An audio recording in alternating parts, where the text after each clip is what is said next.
Bab 836 Keputusan Kematian. Apa katamu? Bairentu, yang biasanya memasang ekspresi kosong di wajahnya, tiba-tiba berubah ekspresinya saat mendengar ini. Tanpa berkata apa-apa, dia bergegas masuk ke kelas melukis, hanya untuk melihat bahwa tidak ada seorang pun yang duduk di tempat Yiner tadi. Bairentu melirik ke arah pintu belakang dengan mata tajam, dan melihat pintunya terbuka sedikit. Dia bergegas ke sana tanpa mengucapkan sepatah kata pun. Tetapi saat ini, tidak ada apapun di halaman belakang kecuali salju dan beberapa puing. Bairentu tidak berkata apa-apa dan naik ke atap dengan beberapa langkah lincah. Itu adalah bangunan tua berlantai 2. Setelah naik ke atap, dia melihat sekeliling, tetapi masih tidak ada seorang pun yang terlihat. Pada saat ini, guru kelas melukis telah mengikuti keluar dari pintu belakang. Setelah melihat tukang daging di atap, dia terkejut dan berkata dengan tergesa-gesa, saya telah melaporkan.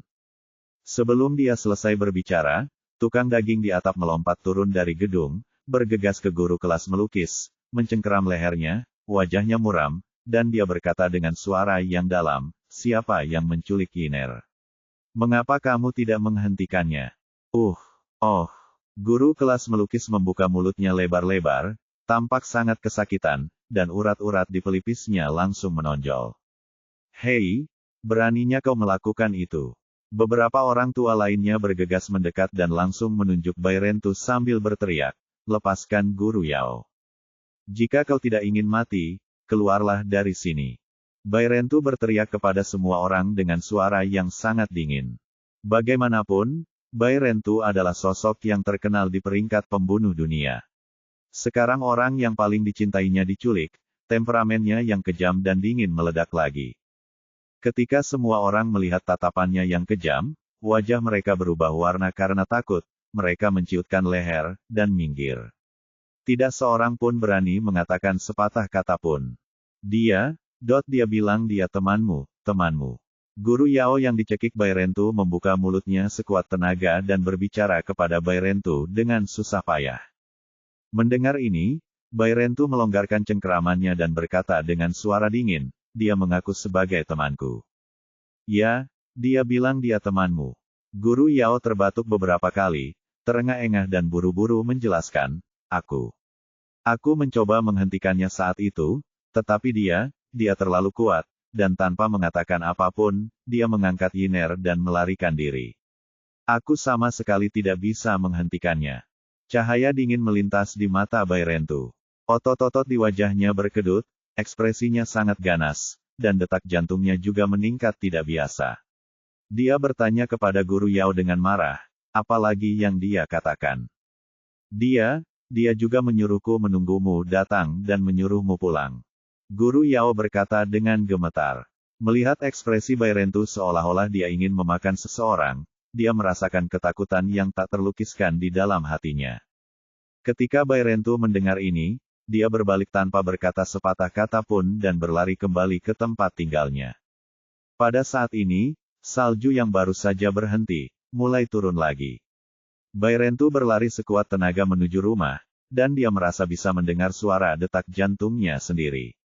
Dia saat ini sangat berpikiran jernih dan tahu bahwa Yiner telah diculik.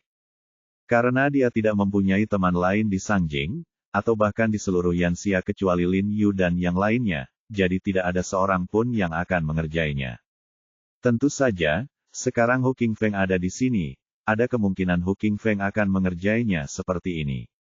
Meskipun kemungkinan ini sangat kecil, Bairentu masih berdoa dalam hatinya, berdoa agar ini hanyalah lelucon yang dipermainkan Hu Qingfeng padanya. Namun betapa kecewanya dia ketika dia berlari pulang, dia mendapati lampu di lantai atas gelap dan Yiner belum kembali sama sekali. Dia membuat kunci untuk Yiner.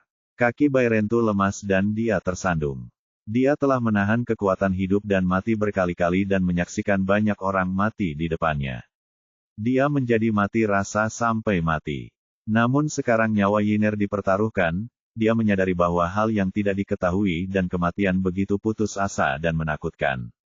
Meskipun tidak ada cahaya di dalam rumah, ia segera berlari ke koridor yang gelap. Ini adalah bangunan perumahan terbuka tua yang dekat dengan Hui Sengtang. Tangganya dibangun di luar. Totalnya hanya ada 5 lantai, dan dia dan Yiner tinggal di lantai 3. Ketika dia berlari ke tangga lantai 3, langkahnya tiba-tiba terhenti karena dia menemukan tas sekolah kecil berwarna merah muda di tangga. Tas sekolah Yiner. Hati Bairentu bergetar, dan dia meraih tas sekolah Yiner. Pada saat yang sama, kertas hitam terlipat di tas sekolah itu jatuh ke tanah.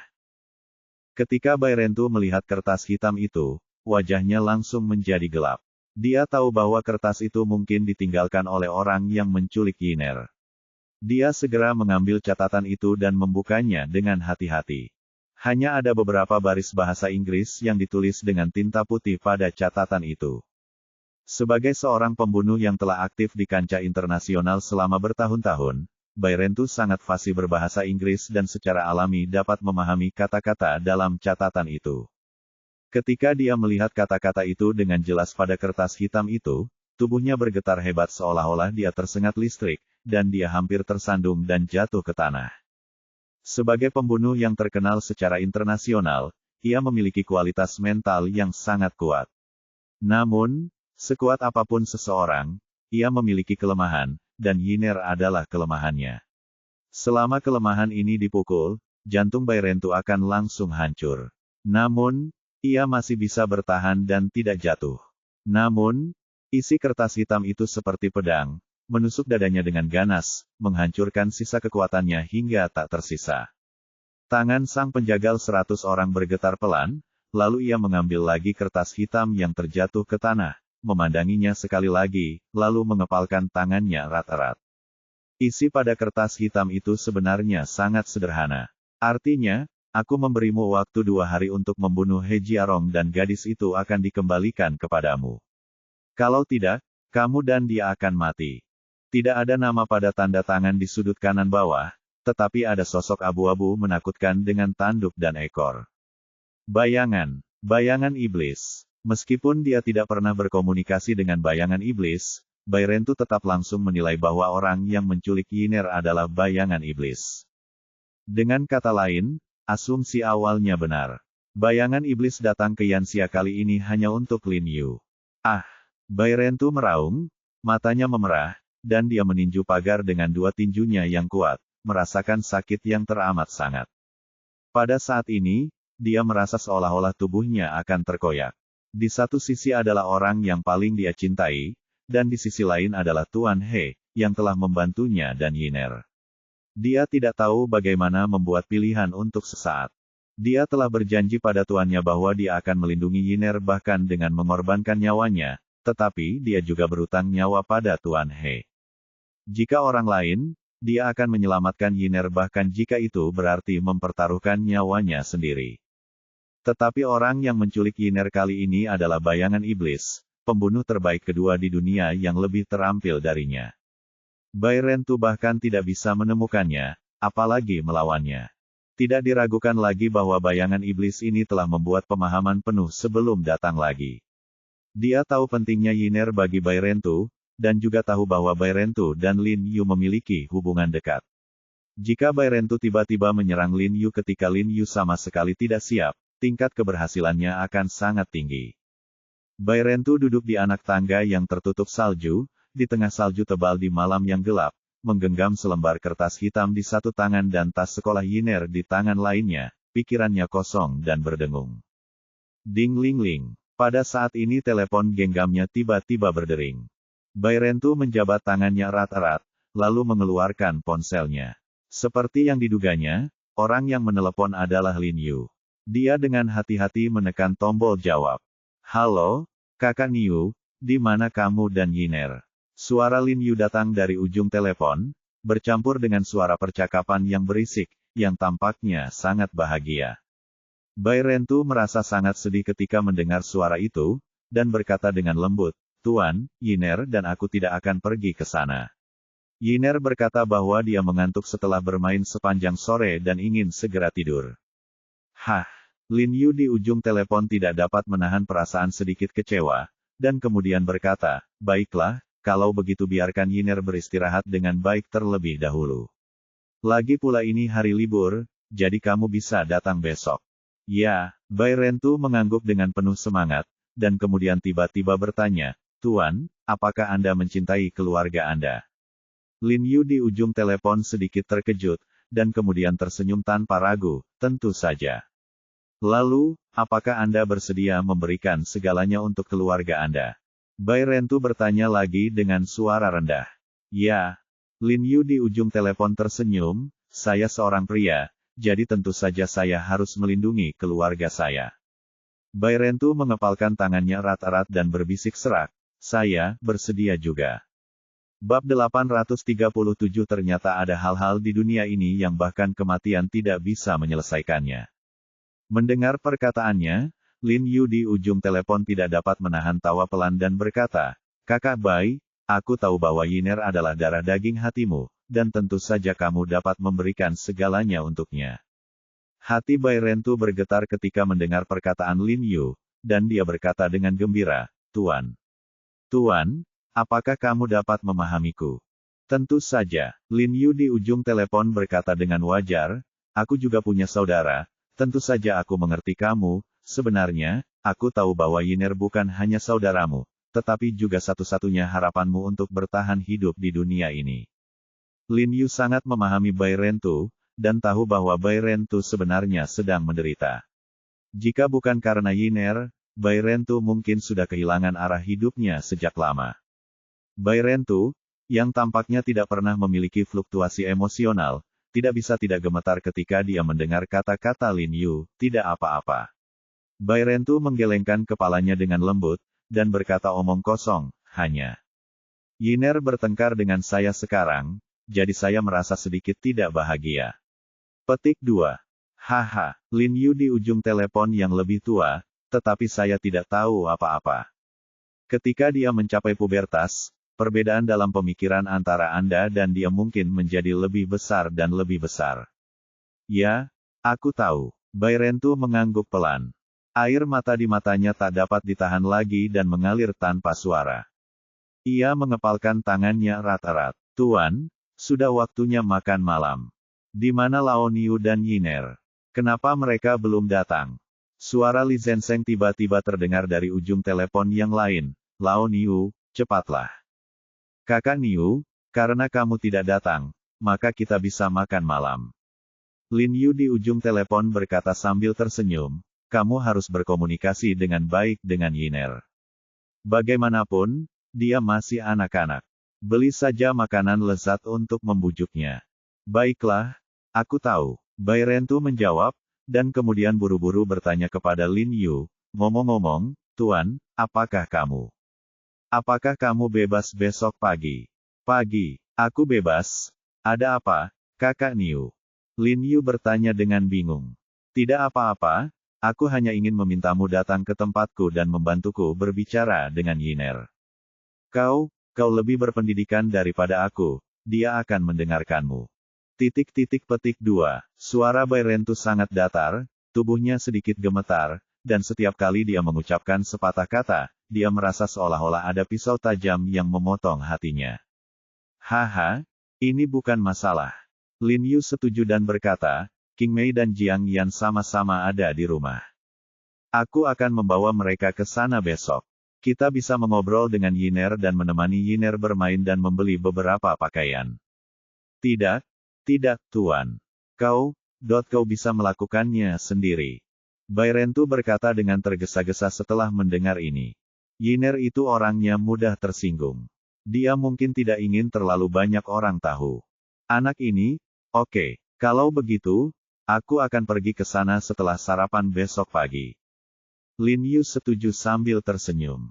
Baiklah, aku akan menunggumu. Bai Rentu berkata dengan suara rendah, lalu menutup telepon, berbalik tiba-tiba, dan meninju dinding di sampingnya dengan kesakitan.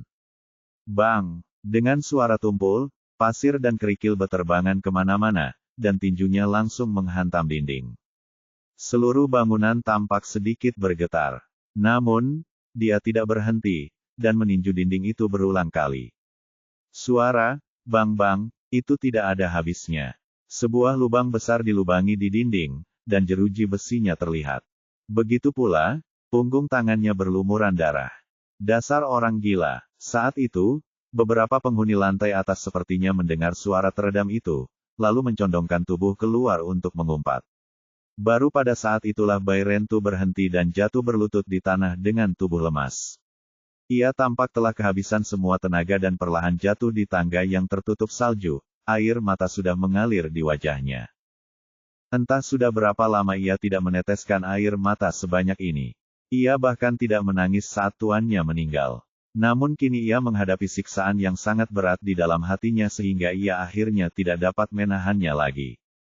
Jika dia bisa menyelamatkan nyawa Lin Yu dan Yin Er dengan mengorbankan nyawanya sendiri, dia akan bunuh diri tanpa ragu-ragu.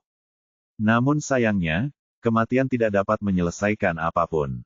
Ya, dia telah membunuh orang sepanjang hidupnya, mengira bahwa dia membantu orang-orang itu terbebas dari masalah mereka, tetapi baru saat itulah dia menyadari bahwa ada hal-hal di dunia ini yang bahkan kematian tidak dapat menyelesaikannya.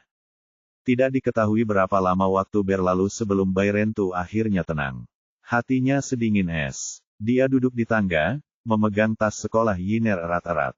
Di tengah salju tebal, sosoknya tampak begitu kecil dan kesepian di dunia yang luas. Salju yang lebat tidak berkurang sedikit pun karena kesedihannya. Sebaliknya, salju itu turun semakin lebat, yang kontras dengan suasana gembira di setiap rumah tangga. Lin Yu saat ini juga tengah duduk di rumah barunya yang luas dan terang benderang, duduk di meja bundar besar yang tebal dan indah di ruang makan, bersulang bersama ayah mertuanya dan Li Zenseng, minum segelas demi segelas, menikmati kebahagiaannya sendiri, dan tidak tahu apa yang sedang terjadi di pihak Bairentu. Karena sudah lama tidak bertemu dengan ayah mertuanya, Lin Yu hanya minum sebanyak yang dia bisa. Akhirnya, ayah mertuanya mabuk dan sempoyongan. Li Sukin membantunya masuk ke rumah sambil memarahinya. Saudara Li, jangan pergi malam ini. Aku sudah membereskan kamarmu dan kamar Jia-Jia. Jiang Yan berkata kepada Li Zenseng sambil tersenyum, memberi isyarat agar dia tidak pergi terlalu larut. Benar, tinggallah. Aku akan kembali ke klinik bersamamu besok. Aku kebetulan harus mengunjungi kakak Niu. Kata Lin Yu sambil tersenyum. Baiklah. Kalau begitu aku akan pergi bersamamu besok. Li Zenseng tidak menolak. Dia tersenyum dan menggendong Jia-Jia ke kamar tidur yang telah disiapkan Jiang Yan untuk mereka. Setelah mengantar Sue Qin pergi, Jiang Yan dan Ye Qingmei membersihkan rumah bersama-sama dan kemudian pergi ke kamar Ye Qingmei bersama-sama. Setelah Lin Yu kembali ke kamar tidur utama, dia melihat bahwa meskipun rumah besar itu dirapikan dengan sangat baik, namun kosong dan tidak ada kehangatan. Jadi dia hanya memeluk bantalnya dan pergi ke kamar Ye Qingmei. Hei, bagaimana kau bisa masuk? Jiang Yan mengerutkan kening dan mengumpat ketika melihat Lin Yu keluar. Oh, aku tidak tahu kenapa, aku merasa sangat gugup dan tidak berani tidur sendirian.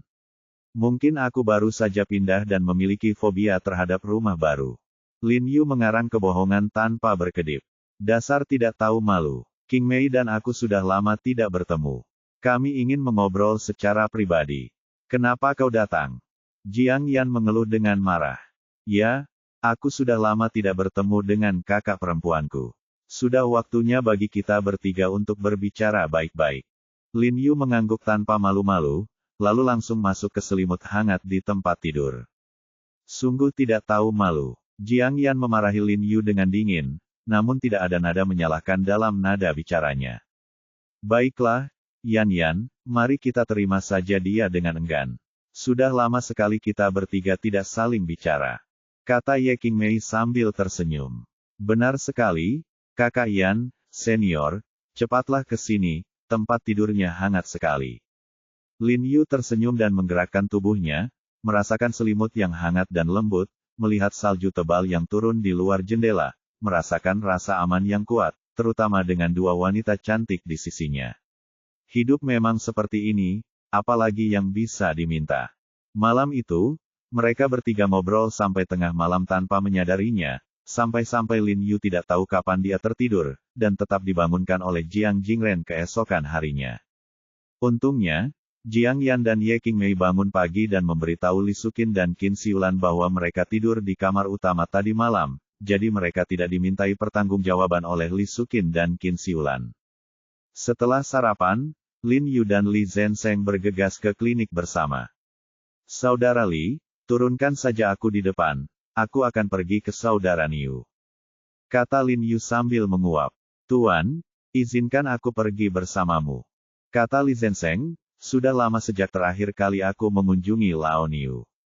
Bab 838 Jika ada kehidupan setelah kematian, aku pasti akan mabuk bersamamu.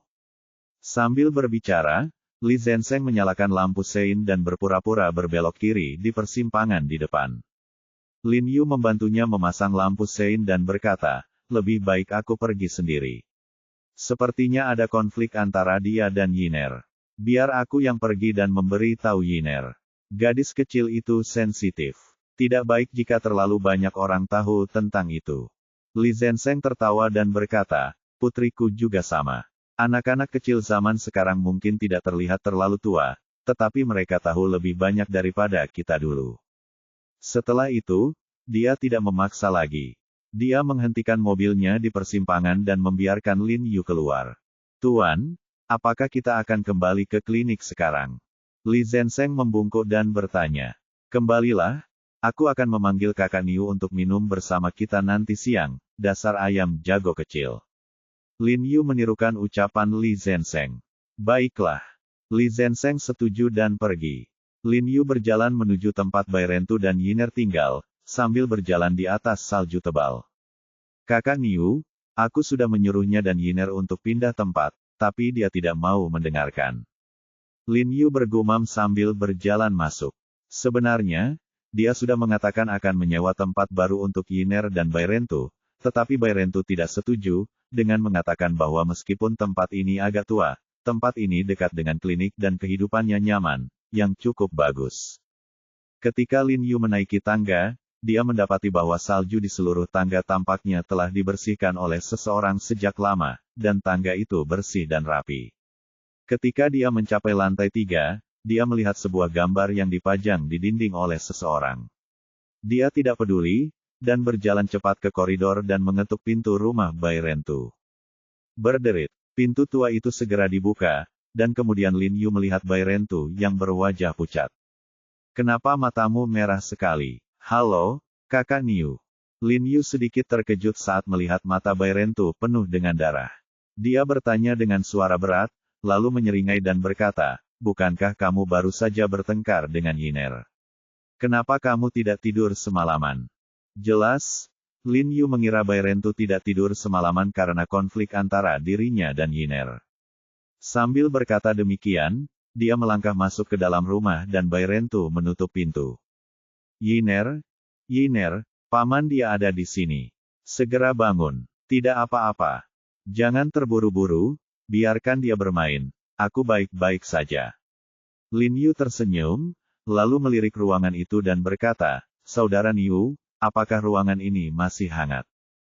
Faktanya, Lin Yu telah memberinya uang, tetapi dia tidak menginginkannya. Tidak dingin. Bai Rentu tersentuh, mengepalkan tangannya erat-erat, dan berkata dengan suara rendah. Kenapa kamu tidak tinggal di tempatku selama beberapa hari? Lagi pula aku punya banyak rumah, dan kakak Li dan Jia juga ada di sini. Di sini ramai sekali dengan begitu banyak orang. Lin Yu mengundang dengan antusias, mungkin kamu tidak merasa kedinginan, tetapi jangan biarkan Yiner kedinginan. Dia masih sangat muda. Hati Bai Rentu bergetar, dan dia menggelengkan kepalanya dengan wajah muram, dan berkata dengan lembut, tidak, aku lebih suka ketenangan. Petik 2. Baiklah kalau begitu. Lin Yu mengangguk sambil tersenyum, melirik Bai Rentu yang berdiri di samping dengan ekspresi muram, dan bertanya, kenapa, kakak Niu, kamu bahkan tidak peduli dengan air ketika kamu datang ke tempatmu. Tanda seru petik 2. Karena Bai Rentu selalu memiliki ekspresi tanpa ekspresi di wajahnya, Lin Yu tidak menyadari sesuatu yang tidak biasa pada Bai Rentu saat ini. Oh, baiklah, tunggu sebentar, Tuan. Bai Rentu dengan cepat mengangguk ke arah Lin Yu, lalu berjalan ke dispenser air di sampingnya dan mengambilkan segelas air untuk Lin Yu. Kakak Niu, ada apa dengan tanganmu? Lin Yu bertanya dengan bingung setelah melihat tangan kanan Bai Rentu terbalut perban tebal. Oh, tadi malam saya merasa tertekan, jadi saya berlatih tinju sebentar dan tidak sengaja terluka. Bai Rentu berkata dengan acuh tak acuh, tidak apa-apa, hanya cedera ringan. Pergilah ke klinik pada siang hari dan minta saudara Li untuk mengoleskan bedak untuk mempercepat pertumbuhan jaringan dan menghentikan pendarahan pada Anda.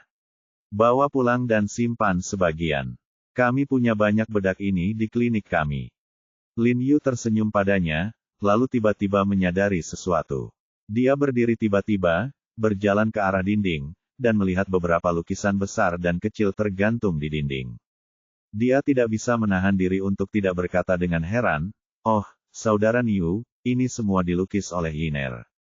Ya, Bai Rentu mengangguk, matanya menjadi dingin, menatap dingin ke punggung Lin Yu, dan tiba-tiba ada belati yang dingin dan tajam di tangannya.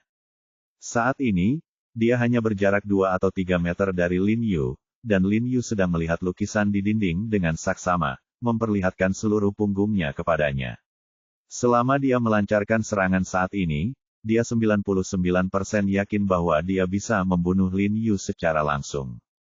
Dia tahu bahwa ini adalah kesempatan sekali seumur hidup. Jika Lin Yu berbalik, peluangnya untuk membunuh Lin Yu akan sangat berkurang. Namun saat ini, ia merasa seolah-olah ada batu yang menekan jantungnya, dan kakinya seperti terpaku di semen.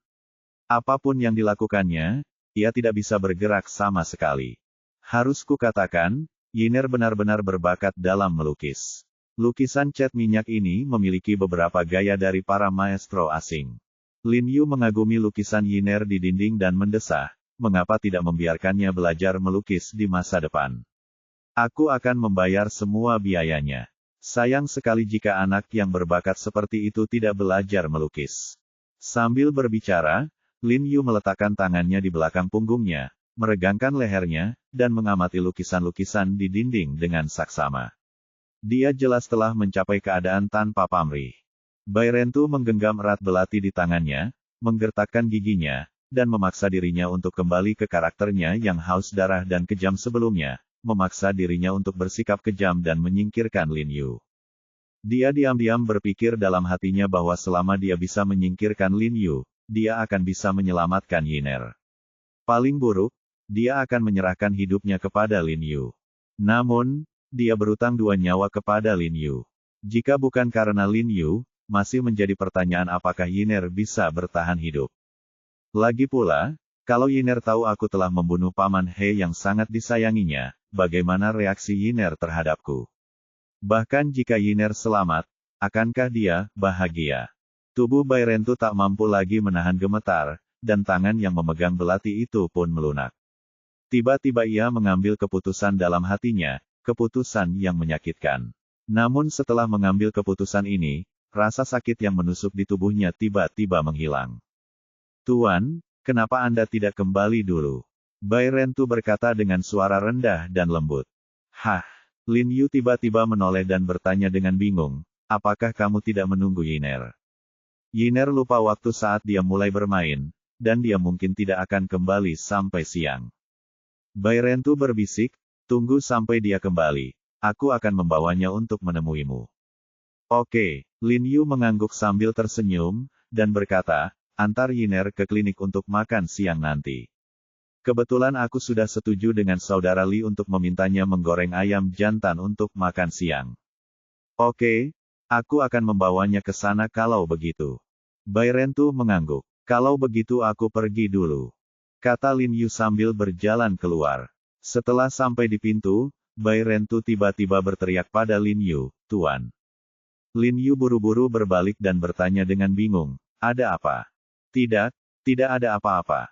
Bai Rentu menggelengkan kepalanya dengan lembut dan berkata perlahan, "Terima kasih saja, terima kasih sudah menjagaku dan Yiner." "Kakak Niu, apa yang kau bicarakan? Bukankah kita semua keluarga?" Lin Yu tersenyum acuh tak acuh, lalu mengangkat alisnya, seolah-olah dia menyadari sesuatu, dan bertanya dengan bingung, "Kakak Niu, tidak ada apa-apa, tidak ada yang terjadi." "Tidak." Bai Rentu menggelengkan kepalanya dan berkata, "Hanya gadis itu, Yiner, aku takut dia akan menyalahkanku." Suaranya sangat rendah, dan jelas ada makna yang dalam-dalam kata-katanya. Dia membiarkan Lin Yu pergi, yang berarti dia menyerah pada ide membunuh Lin Yu, yang sama saja dengan membayar dengan nyawa Yiner. Oleh karena itu, dia takut Yiner akan menyalahkannya. Haha, tidak apa-apa, bawa dia ke sana siang ini dan aku akan berbicara baik-baik dengannya. Lin Yu tersenyum ketika mendengar ini, lalu berjalan keluar sambil melambaikan tangan dan berkata, Kakak Niu, ingatlah untuk pergi lebih awal siang ini, mari kita minum bersama. Bai Rentu tidak berbicara, menatap punggung Lin Yu. Matanya yang merah dan bengkak dipenuhi air mata lagi, dan dia bergumam dengan suara rendah, jika ada kehidupan setelah kematian, aku pasti akan menemanimu untuk mabuk. Bab 839 Bayangan Iblis. Melihat Lin Yu pergi, Bai Rentu tiba-tiba menghela napas lega di dalam hatinya, lalu membanting pintu, berbalik dan dengan cepat memasuki kamar tidur, dan dengan suara, krek, dia mengeluarkan sebuah koper besar dari bawah tempat tidur di kamar tidur, lalu membuka koper itu dengan rapi. Dia melihat bahwa koper itu berisi pakaian tempur ketat berwarna hitam khusus. Pada saat yang sama, sisi lain koper itu diisi dengan berbagai pisau, serta senjata seperti pistol dan senapan mesin ringan, dan bahkan senjata peledak seperti granat dan bom kilat. Sebagai orang ketiga dalam daftar pembunuh dunia, hal-hal ini seperti kebutuhan hidup baginya. 1000 tangan dan 8 wajah. Bai Rentu mencibir dan berkata pada dirinya sendiri, kamu hanya satu tingkat lebih tinggi dariku. Masih belum pasti siapa yang akan menang. Dia bertekad bahwa bahkan jika dia dan Yiner tidak dapat kembali kali ini, dia akan mati bersama 1000 tangan dan 8 wajah ini. Padahal, di masa lalu, dia takut kepada si manusia berwajah 8 bertangan 1000 ini dan berusaha sekuat tenaga menghindarinya. Bukannya dia takut mati, tapi kalau dia mati, Yiner akan ditinggal sendirian, dan dia harus hidup demi Yiner. Tetapi sekarang Yiner telah jatuh ke tangan manusia tangan 1000 dan berwajah 8 ini, maka sang pembantai 100 orang tidak perlu takut lagi. Setelah Lin Yu keluar dari Bai Rentu, dia tidak bisa menahan diri untuk tidak mengerutkan kening. Dia selalu merasa bahwa Bai Rentu aneh, tetapi dia tidak bisa mengatakan apa yang aneh. Bagaimanapun, itu berbeda dari biasanya. Mungkin dia benar-benar terpengaruh oleh pertengkaran dengan Yiner. Lin Yu tidak ambil pusing dan langsung kembali ke klinik. Setelah sampai di klinik, ia masih membuat sepoci teh dan berkonsentrasi mempelajari teknik Tianzong. Meskipun belajar di rumah sama saja, lagi pula di rumahnya saat ini ada ruang belajar, tetapi ia tetap suka belajar di klinik. Hanya ketika belajar di sini ia merasa sangat nyaman di hatinya. Mungkin karena ia sudah lama menjadi dokter, dan ia tidak akan merasa nyaman tanpa bau obat. Siang harinya, Li Zenseng menggoreng ayam jantan kecil sesuai kesepakatan sebelumnya, menggoreng sepiring kacang, menggoreng sepiring sayur, dan memotong sepiring daging sapi rebus. Setelah dia membersihkan diri, dia melihat bahwa Bai Rentu belum datang, jadi dia tidak bisa menahan diri untuk bergumam dengan bingung. Oh, sudah lewat jam 12, kenapa dia belum datang juga? Lin Yu tersadar dari bukunya saat ini dan melihat jam.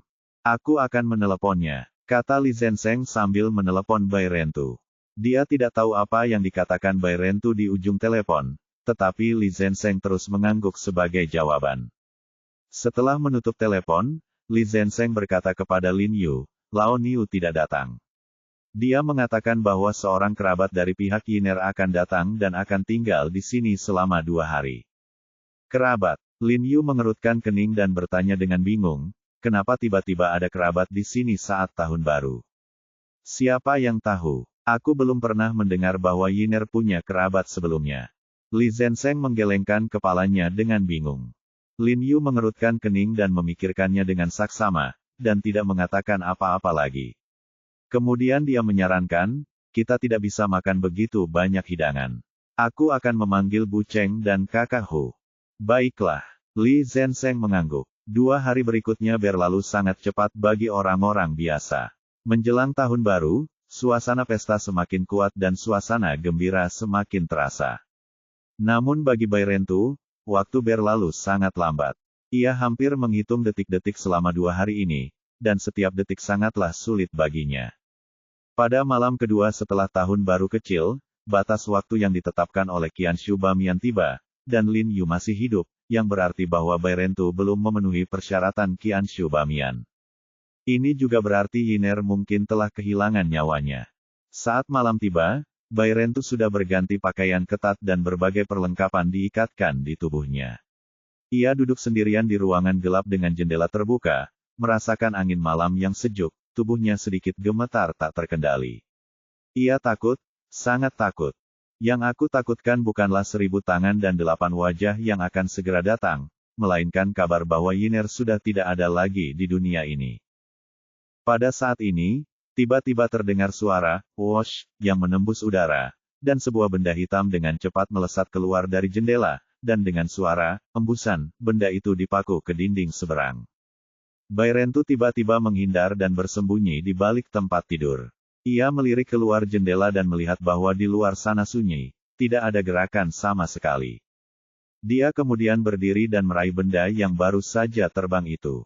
Dia melihat bahwa yang dipaku di dinding itu adalah kartu hitam dengan tekstur keras, mirip dengan kertas hitam dari kemarin. Bairentu tahu bahwa kemungkinan besar itu adalah lemparan Qianshu Bamiyan. Selain dia, hanya ada beberapa orang di dunia yang bisa memiliki kekuatan pergelangan tangan sekuat itu. Ia segera menyalakan lampu, lalu membuka kartu hitam itu. Ia melihat masih ada beberapa baris bahasa Inggris yang tertulis di kartu hitam itu, dan tanda tangannya juga hanya sebuah figur dengan tanduk dan ekor yang aneh. Tidak diragukan lagi bahwa itu memang 1000 tangan dan 8 wajah, yaitu bayangan iblis. Setelah melihat isi kartu hitam itu dengan jelas, Bairentu tiba-tiba tertawa gembira, karena dari isi kartu hitam itu, Yiner belum mati. Bayangan iblis berkata bahwa Bairentu tidak membunuh Lin Yu dalam waktu yang ditentukan, jadi Bairentu akan mati bersama Yiner, dan bayangan iblis ingin Bairentu menyaksikan Yiner mati di depannya, sehingga dapat dilihat bahwa Yiner masih hidup untuk saat ini. Terlebih lagi, tidak seperti yang dibayangkan Bairentu, bayangan iblis itu tidak datang untuk mencarinya, tetapi meminta Bairentu untuk menunggu di hutan Taman Sishan di pinggiran kota. Pada saat itu, bayangan iblis akan muncul bersama Yiner. Sebenarnya, bagi Bairentu, akan lebih baik jika bayangan iblis dapat mengambil inisiatif untuk datang kepadanya dan bertarung di kota. Begitu perkelahian pecah dan terjadi keributan, para penjaga yang berpatroli di jalan-jalan Sangjing pasti akan datang untuk menyelamatkan tepat waktu. Akan lebih baik lagi jika orang-orang dari kantor urusan militer juga bisa datang. Bahkan jika Bairentu tidak dapat bertahan hidup saat itu, bayangan iblis itu tidak akan dapat melarikan diri dengan mudah. Namun, bayangan iblis itu jelas tidak sebodoh itu. Dia memberi isyarat kepada Bairentu untuk pergi ke taman sendirian, jika tidak, Bairentu bahkan tidak akan dapat melihat Yiner untuk terakhir kalinya. Bairentu sebenarnya sudah memutuskan saat dia melepaskan Lin Yu, jadi dia sangat tenang saat ini. Meskipun kematian akan segera datang, setidaknya dia bisa menemani Yiner untuk terakhir kalinya. Lalu, tanpa penundaan, dia bergegas menuju lokasi yang dipilih oleh bayangan iblis. Karena Taman Sishan di luar Sangjing terlalu terpencil dan saat itu adalah akhir tahun, Bairentu tidak bisa mendapatkan taksi. Akhirnya, ia membayar 500 yuan untuk menghentikan taksi. "Kakak, kenapa kamu ada di sini malam-malam begini di hari tahun baru?" Sopir itu tak kuasa menahan diri untuk bertanya kepada Bairentu dengan rasa ingin tahu. Bairentu memasang ekspresi muram di wajahnya dan mengabaikannya sepenuhnya. Pengemudi itu melihat bekas luka di wajah Bairentu dan tidak berani bertanya lebih lanjut. Dia hanya menurunkan Bairentu dan melarikan diri dengan tidak sabar. Bairentu menatap Taman Sishan yang gelap, lalu memanjat tembok dan berjalan cepat ke dalam hutan di dalamnya. Meskipun hanya ada sedikit lampu jalan yang menyala di taman pada malam hari dan semuanya berada di pinggir jalan, bulan sangat terang malam ini, dan hanya ada sedikit daun di pepohonan di musim dingin, sehingga jarak pandang di hutan masih bagus saat ini. Saat Bairentu berjalan, dia melihat sekeliling, terutama pada bayangan dan semak-semak di kejauhan. Dia menduga bahwa bayangan iblis itu pasti sudah datang sejak lama, tetapi hanya bersembunyi di kegelapan dan tidak muncul. "Aku di sini, keluarlah." Bairentu memperkirakan bahwa dia telah mencapai ujung hutan, jadi dia tidak melangkah lebih jauh. Dia mengangkat kepalanya tinggi-tinggi dan berteriak keras. Namun, Tidak ada pergerakan di hutan besar itu. Jelas bahwa bayangan iblis masih memastikan bahwa pembunuh 100 orang datang sendirian. Hanya aku seorang di sini. Bai Rentu mengangkat kepalanya dan berkata dengan dingin, bagaimana mungkin aku, Bai Rentu, menjadi seorang pengecut yang takut mati. Hahaha. Pada saat ini, tiba-tiba terdengar suara tawa yang tajam dari atas hutan, diikuti oleh suara jubah yang berkibar tertiup angin, lalu suara tajam itu melanjutkan, aku sudah lama di sini. Hati Bai Rentu bergetar ketika mendengar ini, dan tiba-tiba dia mendongak, dan mendapati sosok berjubah hitam berdiri di puncak pohon di depannya. Bab 840, 2 nyawa untuk 1 nyawa, apakah menurutmu itu sepadan? Bai Rentu sedikit terkejut ketika melihat sosok itu secara tak terduga. Dia tidak tahu kapan sosok itu muncul. Ketika dia datang tadi, dia mengamati sekeliling dengan saksama dan memastikan bahwa pasti tidak ada sosok di puncak pohon pada awalnya. Saya melihat sosok yang mengenakan jubah hitam longgar yang berkibar tertiup angin dingin. Kakinya berdiri di dahan pohon yang mendatar. Dia berdiri kokoh di dahan pohon itu tanpa penyangga apapun. Karena jubahnya menutupi seluruh kepalanya, wajahnya tidak dapat terlihat jelas dari sudut ini. Di mana Yiner? Bai Rentu bertanya kepada bayangan hitam di puncak pohon dengan suara dingin dan wajah cemberut. Tangannya sudah meraih pistol di pinggangnya, siap menyerang bayangan hitam itu kapan saja. Kau tidak menyelesaikan tugas yang kuberikan padamu. Ucap bayangan hitam itu dingin tanpa menjawab. Bai Rentu sedikit terkejut. Baru kemudian dia menyadari bahwa bahasa yang diucapkan oleh bayangan iblis itu sebenarnya adalah bahasa Mandarin standar. Siapapun dari Yanxia yang mendengarkan ini akan merasakan bahwa bayangan hitam itu berbicara bahasa Mandarin tanpa aksen apapun, dan bahkan mungkin secara keliru mengira bahwa dia adalah orang Yanxia asli. Namun Bai Rentu tahu bahwa dia bukan orang itu. Meskipun dia tidak pernah bersentuhan dengan bayangan iblis, Bai Rentu tahu bahwa bayangan iblis tidak mengenal seni misterius apapun. Sebagai seorang ahli tingkat ini, jika dia berasal dari Yanxia, tidak mungkin baginya untuk tidak mengenal seni misterius apapun, jadi bayangan iblis tidak mungkin berasal dari Yanxia. Kudengar kau menguasai banyak bahasa. Benar saja, bahasa Mandarinmu sangat standar. Bai Rentu berkata dengan dingin. Ia pernah mendengar sebelumnya bahwa bayangan iblis menguasai banyak bahasa, tetapi ia tidak menyangka bahwa bayangan iblis dapat berbicara bahasa Mandarin dengan sangat baik. Itulah sebabnya tidak ada yang tahu kewarganegaraan bayangan iblis. Karena kamu sangat mahir berbahasa Mandarin, kamu pasti tahu bahwa kata, serahkan tugas digunakan oleh atasan kepada bawahan. Kamu, serahkan tugas itu kepadaku. Bai Rentu mendengus dingin dan mencibir dengan penuh kebanggaan, kamu tidak layak. Aku tidak layak. Tapi aku bisa membunuhmu dan orang-orang yang kamu sayangi kapan saja, hahaha. Bayangan hitam itu tertawa tajam lagi, seperti logam yang menggores tanah aspal, sangat keras dan tajam, dan dengan keanehan yang mengerikan yang membuat orang merasa ngeri ketika mendengarnya. Bai Rentu berkata dengan wajah cemberut dengan suara dingin, jadilah seorang pria, mari kita bertarung dengan pedang dan senjata asli, dan jangan melibatkan seorang gadis kecil. Akan hidup dan siapa yang akan mati. Bai Rentu dengan bangga meluruskan dadanya dan berkata dengan momentum yang luar biasa, jangan lupa, peringkat Anda hanya satu tempat yang lebih tinggi dari saya. Menantang bayangan iblis, bisakah dia untuk sementara waktu melindungi Yiner dan mencegah bayangan iblis dari memerasnya dengan Yiner? Jika bayangan iblis menyandera Yiner dan memaksa Bai Rentu bunuh diri, Bai Rentu mungkin tidak punya pilihan selain melakukannya. Namun, mengajukan tantangan akan menghilangkan kemungkinan ini. Selain itu, jika Bai Rentu menang, dia dan Yiner masih punya kesempatan untuk bertahan hidup. Dia menyimpulkan bahwa bayangan iblis pasti akan menerima tantangannya, karena bayangan iblis tentu tidak ingin melewatkan kesempatan untuk bertarung dengan seorang master seperti dia. Bayangan hitam itu mencibir dan berkata, baiklah, aku terima tantanganmu. Namun, meskipun kau kalah, aku tidak akan langsung membunuhmu. Aku akan mematahkan tangan dan kakimu, lalu memotong daging anak itu sepotong demi sepotong di depanmu, dan melihatnya mati kesakitan. Aku akan memberitahumu bahwa tidak membunuh He Jiarong adalah keputusan terburuk yang pernah kau buat dalam hidupmu. Hahaha. Suara bayangan hitam itu terkadang tajam dan terkadang serak, yang sangat tidak enak didengar, tetapi tidak ada emosi dalam nadanya, yang membuat orang merasa merinding. Bahkan pembunuh 100 orang, yang selalu menjadi pembunuh, tidak dapat menahan gemetar hatinya ketika mendengar kata-katanya.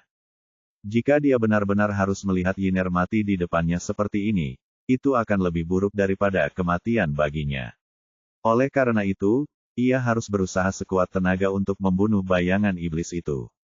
Ia bahkan sudah memikirkannya. Bahkan jika ia tidak sebanding dengan bayangan iblis itu pada akhirnya, ia harus menemukan cara untuk menggunakan granat agar dapat mati bersamanya di saat-saat terakhir. Di mana Yiner? Setidaknya kau harus membiarkanku melihat bahwa dia masih hidup, kan? Jika dia sudah tidak hidup lagi, bagaimana kau bisa membuatku menyesal? Bairentu berkata dengan suara rendah, menekan gejolak batinnya. Baiklah, aku bisa mempertemukanmu dengannya, tapi kau harus berjanji tidak akan membiarkan dia mengambil kesempatan untuk kabur saat kita saling menantang. Ucap bayangan hitam itu dengan nada muram. Baiklah, aku berjanji padamu. Aku selalu menepati janjiku. Kau memintaku untuk datang sendiri, jadi bukankah aku datang sendiri? Bairentu berkata dengan suara yang dalam. Dia sangat ingin bertemu Yiner dan merasa gembira sekaligus gugup. Karena kau datang ke sini sendirian, aku akan membiarkanmu bertemu dengannya. Bayangan hitam itu setuju, lalu jubah longgarnya bergetar, dan sesosok tubuh jatuh dari lengannya ke tanah dalam sekejap. Bairentu tertegun. Dari sosok itu, dia samar-samar tahu bahwa itu adalah seorang anak. Dia buru-buru mengulurkan tangan untuk mengambilnya. Dia buru-buru menundukkan kepalanya dan melihat bahwa itu memang Yiner. Dia langsung menghela napas lega. Tubuh Yiner terbungkus dalam bungkusan hitam, dengan lakban tebal di mulutnya. Untungnya, dia masih sadar dan menatap Bairentu dengan panik dengan mata besarnya yang berkedip. Mungkin karena matanya tiba-tiba melihat cahaya, dia tidak dapat mengenali Bairentu. Setelah melihat wajah Bairentu dengan jelas, Yiner segera meronta dan berteriak, dan 2 garis air mata langsung mengalir dari kedua matanya yang cerah. Mata Bairentu juga sedikit panas. Dia memeluk Yiner erat-erat, merasakan suhu tubuh Yiner. Dia menekan gejolak emosinya dan berbisik kepada Yiner untuk menghiburnya, Yiner, bersikaplah baik, jangan takut, paman ada di sini. Sambil berkata demikian, dia melepas lakban di mulut Yiner. Pada saat yang sama, dia perlahan-lahan melepaskan ikatan tas kain hitam yang melilit Yiner. Melihat Yiner tidak memiliki luka di tubuhnya, dia menghela napas lega. Yiner, cepat bangun. Melihat Yiner masih setengah berbaring di pelukannya, Bairentu berbisik, aku akan menyuruhmu lari sebentar lagi, dan kau larilah. Ingat, larilah secepat yang kau bisa. Meskipun dia telah berjanji kepada bayangan iblis bahwa dia tidak akan mengambil kesempatan untuk membiarkan Yiner melarikan diri, dan meskipun dia adalah orang yang menepati janjinya, ketika menyangkut hidup dan mati Yiner, dia tidak lagi peduli dengan janjinya. Yiner menatap Bairentu dengan mata terbuka lebar tanpa berkata sepatah kata pun, air mata mengalir di matanya, tetapi tubuhnya masih terbaring dalam pelukan Bairentu, tidak bergerak. Bairentu tidak dapat menahan diri untuk tidak menggigil saat melihat ini, dan menatap Yiner dengan ngeri dengan mata terbuka lebar. Dia tampaknya menyadari sesuatu, dan dengan tangan gemetar dia memegang Yiner erat-erat, dan berkata dengan mendesak, Yiner, ada apa denganmu? Air mata terus mengalir dari mata Yiner, tetapi tubuhnya tidak bergerak, dan dia bahkan tidak bisa menangis. Yiner, Yiner, Bairentu mengguncang Yiner dengan ketakutan, mengulurkan tangannya dan mencubit lengan dan kaki Yiner, dan melihat Yiner tidak bereaksi sama sekali. Dia panik, lalu tiba-tiba melihat ke atas pohon dan berteriak, apa yang kau lakukan padanya? Dia akan mati juga, apa pentingnya apa yang kulakukan padanya? Bayangan hitam itu berkata dengan nada bercanda, lalu dia melompat dan mendarat di bawah pohon. Jelas, dia sudah membuat persiapan untuk mencegah Yiner melarikan diri. Jadi dia dengan aman meninggalkan Yiner kepada Bairentu. Bairentu menggertakkan giginya erat-erat, dan sedikit terkejut ketika dia mendongak dan melihat wajah bayangan hitam itu. Dia menemukan bahwa bayangan iblis itu tidak menampakkan wajah aslinya. Wajahnya ditutupi topeng yang dicat dengan cat minyak hitam, dan ada dua lubang hitam di mana matanya berada.